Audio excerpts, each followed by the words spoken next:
Healthy Scratch Red Wings Report, presented by 5v5hockey.com. Welcome back to the Healthy Scratch Red Wings Report. Today, we're going to continue our 2022-2023 player profiles, where we go through every player's regular season statistics, their advanced stats, their contract situation, and where they fit going forward. To say I feel bad for Robby Fabbri is an understatement. This guy has had so many knee injuries. I think he's had 3 now. ACL, probably meniscus, MCLs, just the unhappy triad is what we call it. I don't think anyone has had worse luck on the Red Wings, other than Filip Zadina's scoring ability, than Robby Fabbri with his injuries.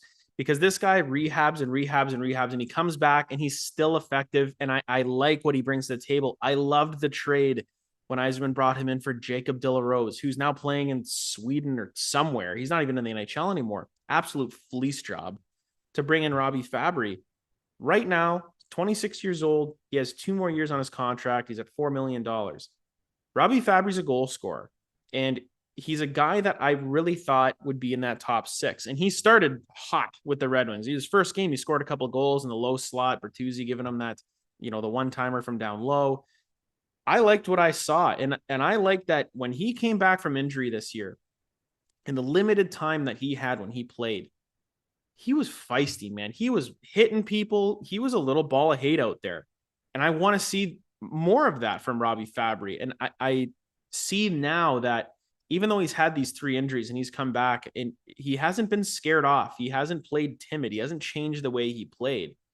And that's something that needs to continue to happen. Now, the difference this season is he got hurt at the end of the year again. Now, it wasn't, this huge injury where you're going to have surgery and everything. It's just, okay, we're going to rehab it, do some physio on it.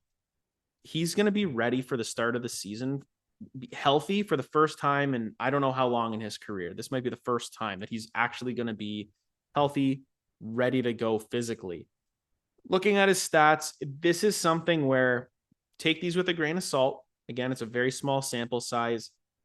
28 games played, 7 goals, 9 assists for 16 points. So you kind of extrapolate that over a season. We're looking at like 55 points. That's pretty damn good. -1, 22 penalty minutes. He had a 20% shooting percentage, which is off the charts. Played 16 minutes a night. So, in that second to third line role, that middle 6. So when he came in and the team wasn't that good 3 years ago, which is crazy to think that it was that long. I'm pretty sure it was 3. He was in that top 6. He was playing on the top line with Larkin and Tyler Bertuzzi when he's on the team. And now he's a nice player that we can slot him in on the third line, right? Like still have that scoring presence. He can still, hit, fly around out there and not have to play that many minutes. 16 minutes is pretty good. Knock it down to like 13, 14. I think he'd be a lot more effective and hopefully isn't getting hurt as much. So looking at his advanced stats, again, take these with a grain of salt because they're not that good. 52 percentile wins above replacement. That's pretty good. We'll take that. Even strength offense and defense, not so good this year. Obviously didn't have a lot of time to kind of get going, we'll say. His regular stats, you look at it, pretty good for that sample size. All the stats that go into making these advanced statistics with the wins above replacement obviously weren't so good. Probably needed a bigger sample size. Maybe they weren't doing so good when he came back. I'm not sure which games that he played in and how they did. But power play, same thing. I don't know if he had that much time on the power play, to be honest with you, just with the logjam of forwards that the Red Wings do have. He's not a penalty killer, but again, his finishing is really, really high. Now, 20% shooting is unbelievable. That's just not going to happen. But 88 percentile shows that he is an elite shooter. He can snipe. He's going to put the puck in the net. He's a 20-goal scorer at minimum if he's healthy. 25 to 30 if you put him in the right positions. Now with Fabbri, he didn't draw as many penalties as he took. So, a little bit of a liability in the power play versus penalty kill department.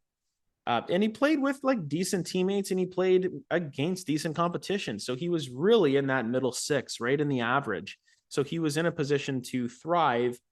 Again, going forward, he's here for the next few years. Is this someone that the Red Wings can dangle as a trade chip? Because I've seen him in some mock trades and things like that. I'm not sure if he holds a lot of weight around the league. Now, that's just my opinion. I don't actually know that.